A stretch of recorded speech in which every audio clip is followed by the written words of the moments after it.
கொடுக்க உலகத்திலேயே 14 மணி நேரம் நின்று கொண்டிருக்கக்கூடிய ஒரு தலைவர்.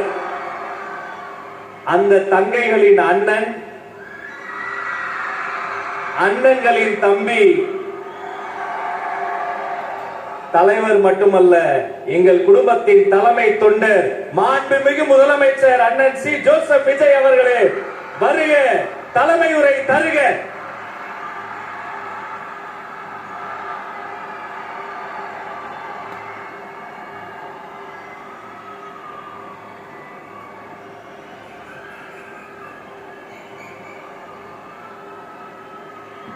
நெஞ்சில் குடியிருக்கும்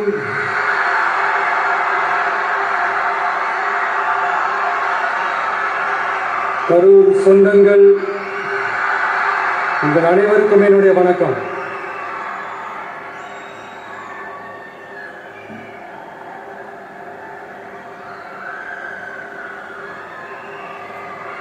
ஒரு மனுஷன் லைஃப்ல எவ்வளவு பெரிய ஒரு உயரத்துக்கு போனாலும்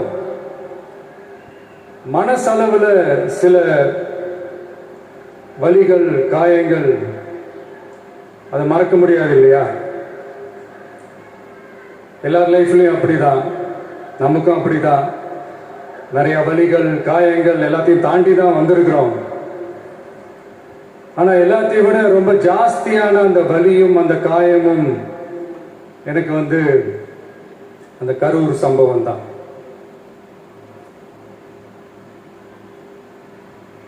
மக்களை சந்திக்கிறதுக்காக, மக்களை சந்திக்கணும், மக்கள் பிரச்சனைகளை எடுத்து பேசணும். அதுக்காக தான் அந்த மக்கள் சந்திப்பு பயணத்தை தொடங்கி திருச்சி, அரியலூர், நாகப்பட்டினம், திருவாரூர், நாமக்கல், கரூர் அப்படின்னு சொல்லிட்டு போயிட்டு இருந்தோம்.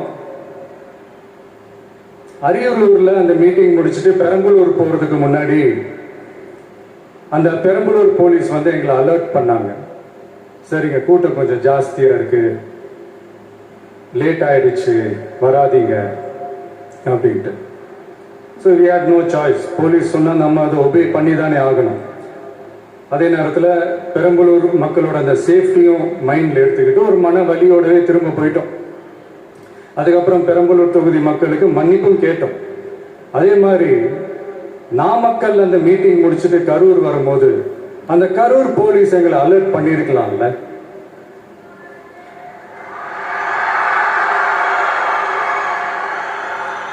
இல்லை சார், இங்கே எதிர்பார்த்ததை விட கொஞ்சம் கூட்டம் அதிகமாக இருக்கு, கண்ட்ரோல் பண்ண முடியல, வராதிங்க. அண்ட் போலீஸ் நினைச்சா அவங்க அந்த மீட்டிங்கே கேன்சல் பண்ணலாம். ஏதோ தப்பா இருக்கு, ஏதோ தப்பா தோணுது அப்படின்னு நினைச்சிட்டாலே they have all the rights to cancel the meeting. எங்ககிட்ட கேட்கணும்லாம் ஒன்றும் அவசியமே கிடையாது. ஆனால் அதையெல்லாம் எதுவுமே செய்யாம அந்த ஹைவேல இருந்து அந்த ஸ்பாட்டுக்கு போலீஸே எங்களை உள்ள கூட்டிட்டு விட்டு அந்த நாடகம் இருக்கு பாருங்க.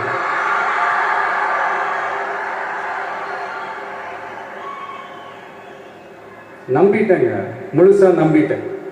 அன்னைக்கு இருந்த அந்த கரூர் போலீஸ் பேசும்போது தேங்க்ஸ்லாம் சொன்னேன் அவங்களுக்கு. எனக்கு தெரியாது இப்படி ஒரு நாடகம் நடக்கும். இதுக்கெல்லாம் யார் காரணம்? இதெல்லாம் யார் சொல்லி செஞ்சது? இப்படி பண்ணுங்க, அப்படி பண்ணுங்க, சப்போஸ் அப்படி நடந்தா இப்படி பண்ணுங்க, சப்போஸ் இப்படி நடந்தா இந்த மாதிரி இன்ஸ்ட்ரக்ஷன்ஸ் எல்லாம் கொடுத்து அந்த பிரஷர் போடுறது யாரு?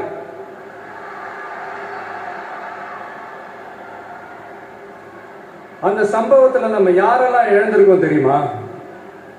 ஒரு டிவியில என் படமோ பாட்டோ வந்துச்சுன்னா, அம்மா விஜய் மாமா, அம்மா விஜய் மாமா அப்படின்னு சொல்லி அவங்க அம்மா கிட்ட சிரிச்சுக்கிட்டு அந்த டிவி ஸ்கிரீனை போய் தொட்டு முத்தம் கொடுத்துக்கிட்டு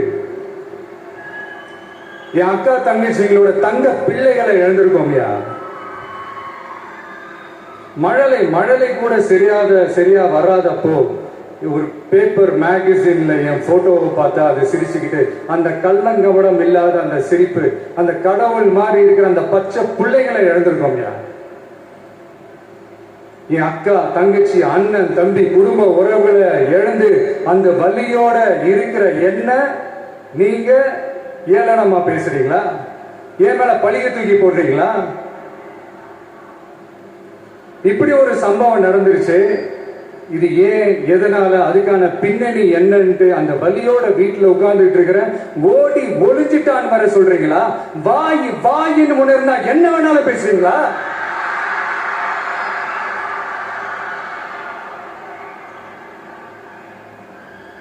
மக்களை நான் உங்களையே கேட்கிறேன், அன்னைக்கு அத்தனை கிரௌட் இருந்துச்சு, அந்த கிரௌடுக்கு தகுந்த மாதிரி போலீஸ் பாதுகாப்பு கொடுத்தாங்களா? இந்த இடத்தை எடுத்துக்க சொல்லி நாங்க தான் சொன்னோம்னு ஒரு போலீஸ் ஆபீசர் பேட்டி கொடுக்கிறாரு, அதுக்கு என்ன அர்த்தம்? இவ்வளவு பலி, இவ்வளவு காயங்கள் கொடுத்துட்டு பலியை தூக்கி நம்ம மேல போட்டுட்டு அதுல ஒரு அரசியல் ஆதாயம் தேடுறீங்களேயா? இதுல வாய் கூசாம சட்டசபையில ஸ்டாலின் சார் நம்ம மேல திருப்பி விட்டு அங்க ஒரு அரசியல் செய்யறாரு, அதுக்கு என்ன அர்த்தம்?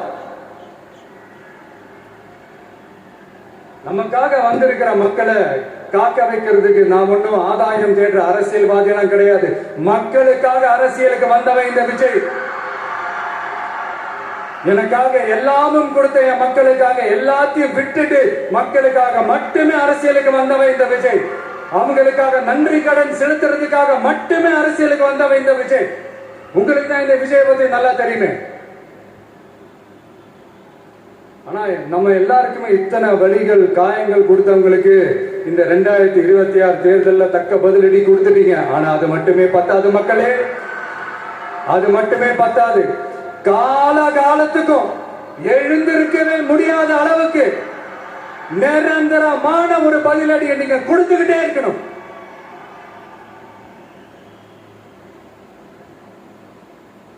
இப்படி எல்லாம் பண்ணா நான் மக்களை விட்டு ஓடிடுவேன் நினைப்பா?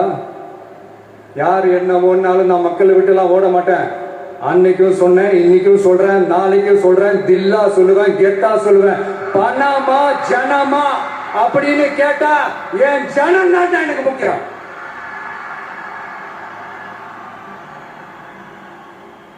மக்களை, உங்களோட எனக்கு இந்த காசு பணம் முக்கியமா என்ன? இவ்வளவு குறைகள் நம்ம மேல சொல்றாங்களே, இப்ப நான் சொன்ன மாதிரி அவங்களால ஓபனா சொல்ல முடியுமா? அந்த தில்லு இருக்கா, திராணி இருக்கா? ஒரு கிடையாது. ஆனா நம்ம மக்கள் அமைச்சு கொடுத்த நம்ம அரச குறைகள் மட்டும் டிசைனா, மாடல் மாடலா குறைகள் மட்டும் சொல்லுவாங்க. ஒவ்வொரு டிபார்ட்மெண்ட்லயும் அந்த பார்ட்டி ஃபண்ட், அந்த கட்சி நிதின்ற பேர்ல அடிக்கிற கொள்ளையெல்லாம் இந்த தீய சக்தியா இருக்கட்டும், தீந்து போன சக்தியா இருக்கட்டும், ரெண்டு பேரும் மாறி மாறி இதே தான் செஞ்சிட்டு இருக்கிறாங்க. இதுல ஒரு ஹைலைட் காமெடி என்னன்னா, சட்டசபையில பேசும்போது பார்ட்டி ஃபண்டுன்னு தான் சொன்னேன். அது எந்த பார்ட்டி, என்ன ஃபண்டு, யாரு, என்ன பேரு எதுவுமே சொல்ல. பார்ட்டி ஃபண்டுன்னு சொன்னவனை எடுத்தாங்க பாருங்க ஒரு ஓட்டம். எனக்கே ஃபர்ஸ்ட் புரியல, ஏன்பா ஓடுறாங்க? அப்படி என்ன நம்ம சொல்லிவிட்டோம்? அதான் அந்த குற்றம் உள்ள நெஞ்சுக்கு தான் குறுகுறையும். எப்படி இருக்கு தெரியுமா? எங்க அப்பா பீரோக்குள்ள இல்ல, எங்க அப்பா பீரோக்குள்ள இல்ல அப்படின்னு சொல்ற மாதிரி. ஐயோ, ஏன் கேக்குறீங்க? இவங்களோட செம்ம கூத்தா இருக்குங்க, செம்ம ஃபன்னா இருக்கு. சென்னையில ஒரு பாலம் கட்டுறதுக்காக நார்மலா ஆகிற செலவை விட அதிக செலவுல, கிட்டத்தட்ட டபுள் மடங்கு செலவுல ஒரு டெண்டர் ஒண்ணு விட்டுருக்கிறாங்க. அதையெல்லாம் தோண்டி எடுத்து அதெல்லாம் இப்போ கண்டுபிடிச்சு கேன்சல் பண்ணியிருக்கிறோம். இன்னும் எத்தனை கோடி ஊழல், எத்தனை லட்சம் கூடல் தோண்ட தோண்ட வருமோ எங்களுக்கே தெரியல. ஒவ்வொரு முகமுடியா கிழியுது. ஐயோ, இந்த விஜய் ஒவ்வொரு கதையா எடுத்து வெளியில விட்டுருவான் போல என்று திரும்புற பக்கம்லாம் கதறல் கதறல் கதறல், காதல் இருந்து ரத்தம் வராத குறை. ஆமா, இப்படி ஊழல்லே ஊறி போனவங்க இப்படிதான் இருப்பாங்க. இந்த 50-55 நாட்கள்ல அங்க செஞ்ச சில விஷயங்கள் சட்டசபையிலே எடுத்து சொன்னேன். பட் இங்க ஒரு சில விஷயங்கள் சொல்லணும்னு நினைக்கிறேன். இந்த மின்சாரத்துறையில இதுக்கு முன்னாடி போட முடியாம இருந்த அந்த பதவி உயர்வை இப்பதான் எங்களால போட முடிஞ்சது. அதுக்காக ஒரு அக்கா அழுதுகிட்டே ஒரு நன்றி சொன்னாங்களே, அதெல்லாம் அவங்க கண்ணில் படாது அந்த வீடியோலாம் குறை சொல்றவங்களுக்கு. அடுத்து லஞ்சம்லாம் ஒழிக்க முடியாது, ஊழல்லாம் ஒழிக்க முடியாது, அதெல்லாம் பிளட்டிலேயே ஊறி போய் இருக்கு. அப்படின்னு சொன்னவங்க போய் ஒவ்வொரு கவர்மெண்ட் ஆபீஸா பாருங்க, ஒரு பைசா லஞ்சம் இல்ல, ஒரு பைசா ஊழல் இல்ல, வேலையெல்லாம் சும்மா டக்கு டக்கு டக்கு நடக்குது. ஒரு பெரியவர் ஒருத்தர் சொல்றாரு, தம்பி வேலையெல்லாம் நடக்குது, ஆனா அதையும் தாண்டி எங்களுக்கு மரியாதை கொடுக்குறாங்க தம்பி, உட்கார வச்சுலாம் பேசுறாங்க. இதெல்லாம் இதுக்கு முன்னாடி நடந்ததே இல்ல. அவனை போய் பாரு, இவனை போய் பாரு, இந்த ஆபீசரை போய் பாருன்னு சொல்லி அலைய விடுவாங்க. இப்ப லஞ்சம் இல்ல, ஊழல் இல்ல, வேலையெல்லாம் உடனே நடக்குது. மக்கள் அப்படி ஒரு பெருமூச்சு ஒண்ணு விடுறாங்க. அதை பார்த்து நமக்கு அப்படி ஒரு ஹாப்பினஸ். இதுக்கு மேல என்ன வேணும்? ஏன் இதெல்லாம் பண்ண முடியாது? மனசுன்னு ஒண்ணு இருந்தா பண்ணலாம். இப்ப பண்ணல. அதே மாதிரி இந்த எல்என்டி நிறுவனத்தோட 18,600 crore 3 திட்டங்கள் அந்த ஒப்பந்தம், அந்த கையெழுத்து போட்டிருக்கிறோம். கிட்டத்தட்ட 8,200 பேருக்கு வேலை வாய்ப்பு. நான் சொல்றது அந்த 3 மாவட்டத்தை சேர்ந்தவங்களுக்கே அவ்வளவு வேலை வாய்ப்பு. குறுவை சாகுபடிக்காக 134 கோடியில அந்த சிறப்பு தொகுப்பு திட்டம் அறிவிச்சிருக்கிறோம் நம்ம விவசாயிகளுக்காக. இப்பவும் சொல்றேன், நம்ம விவசாய பெருமக்களே, உங்களோட இந்த அரசு கூடவே நிற்கும். பெண்கள் பாதுகாப்புக்காக சிங்கப்பெண் அதிரடி படை, அது உங்களுக்கு நல்லாவே முன்னாடியே தெரியும். வரப்போற அறிஞர் அண்ணா அவர்களுடைய பிறந்த நாள்ல உங்க அண்ணனுடைய அரசுல தாய் மாமன் தங்க மோதிர திட்டம் அறிவிக்கப்படும். இதெல்லாம் கேட்டாங்களே, வாக்குறுதி கொடுத்தீங்களே, என்னாச்சுன்னு. இந்த தீய சக்தி மாதிரி ரியல் தாய் மாமன்லாம் கிடையாது, ரியல் தாய் மாமன். ரியல் தாய் மாமன்.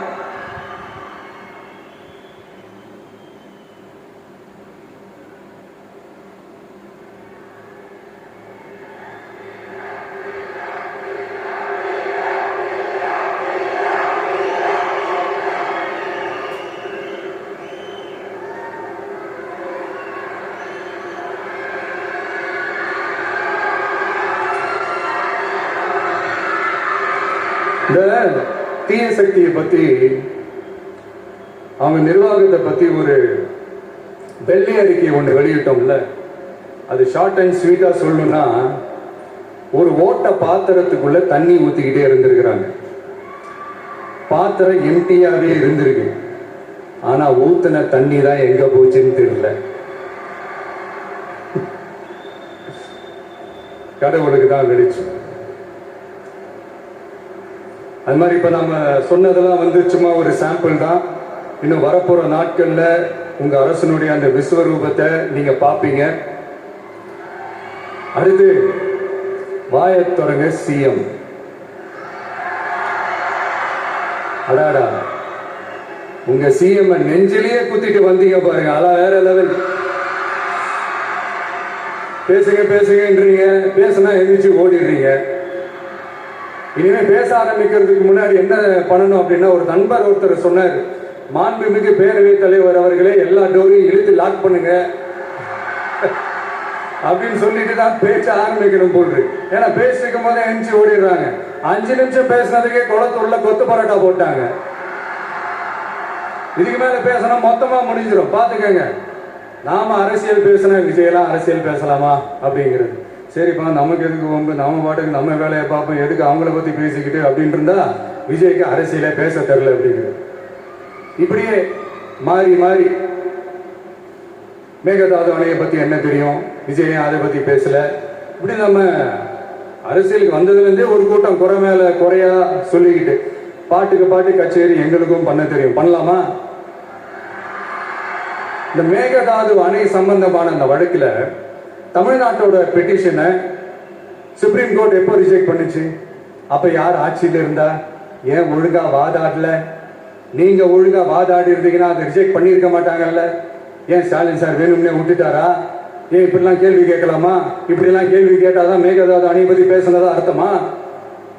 ஏன் அந்த ஸ்டேட் சிஎம் பேசுறாரு, நீங்க ஏன் பேசல?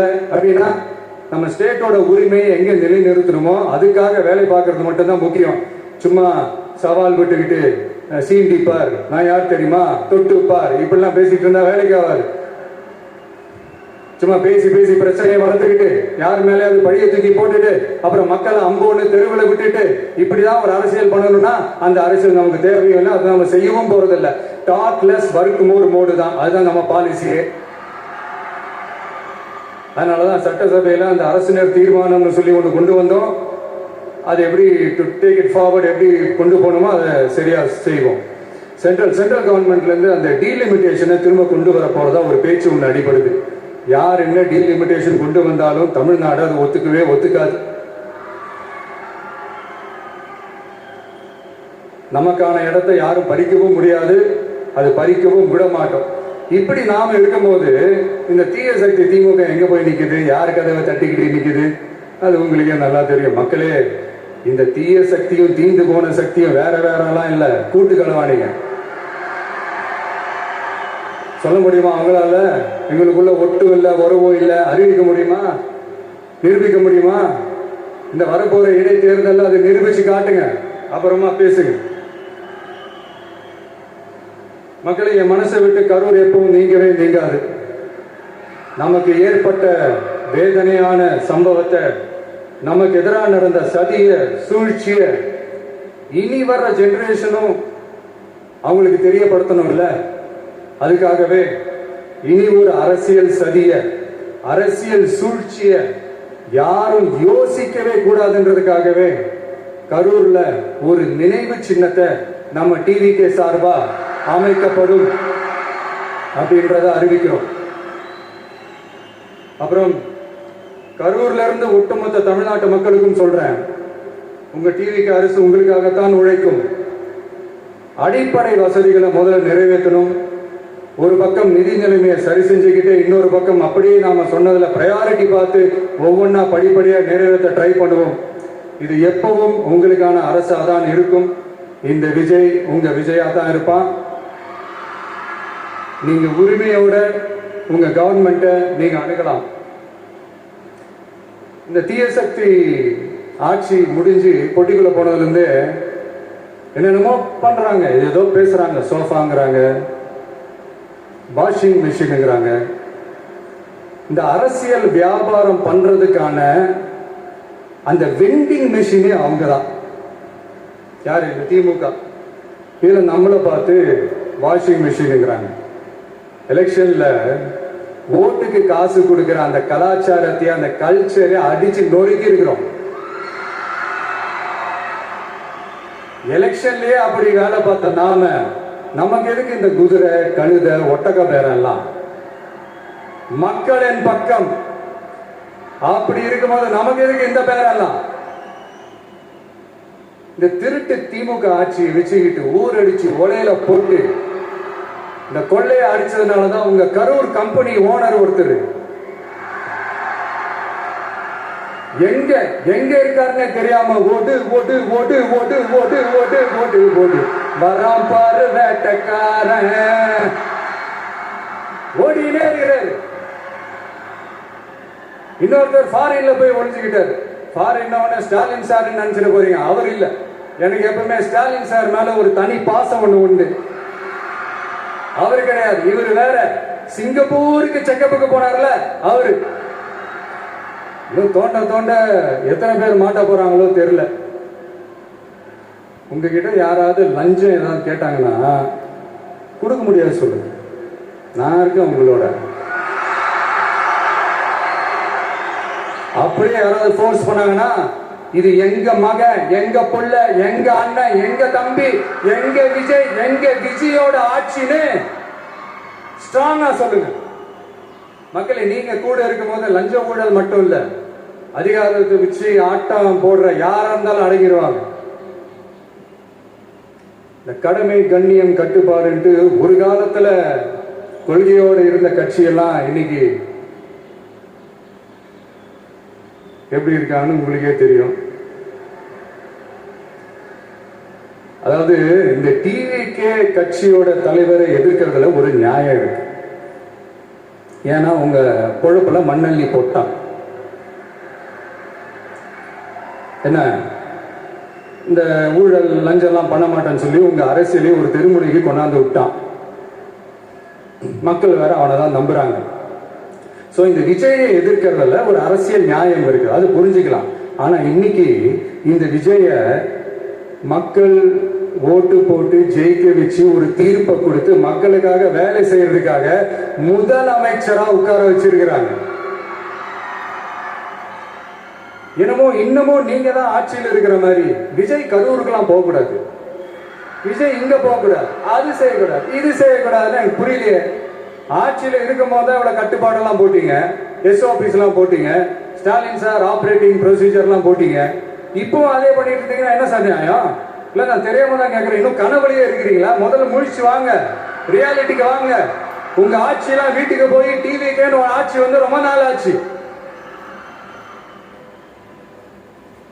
ஒழுங்கா படி என்று சுப்ரீம் கோர்ட் ஓங்கி மண்டேலியே நறுக்கு என்று செம்மட்டியாலே அடிச்சும் இந்த திமுக முழிச்சுக்கல அப்படின்னா அப்ப கொஞ்சம் கஷ்டம்தான். வெற்றி தோல்வி எல்லாம் அரசியல சகஜம் சார். அதுக்காகலாம் வெறி பிடிச்சி இந்த பதவி வெறி பிடிச்செல்லாம் அலைய தேவையில்லை. நல்ல விதமாவே சொல்றேன், நியாயமான அரசியல் பண்ணுங்க. ஓ அதுதான் உங்களுக்கு தெரியாதுல்ல. இந்த தீய சக்தி திருத்தவும் முடியாது, அவங்களா திருந்துவாங்கன்னு பார்த்தா அதுவும் நடக்க போறதில்ல. அதனால வரப்போற இடைத்தேர்தல மக்களே இந்த தீய சக்தி திமுகவை நல்லா வெச்சு வெளுத்து விடுங்க. கான்பிடண்டா இருங்க மக்களே, நல்லதே நடக்கும், வெற்றி நிச்சயம்.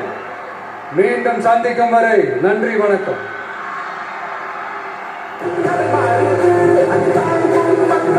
Thank you.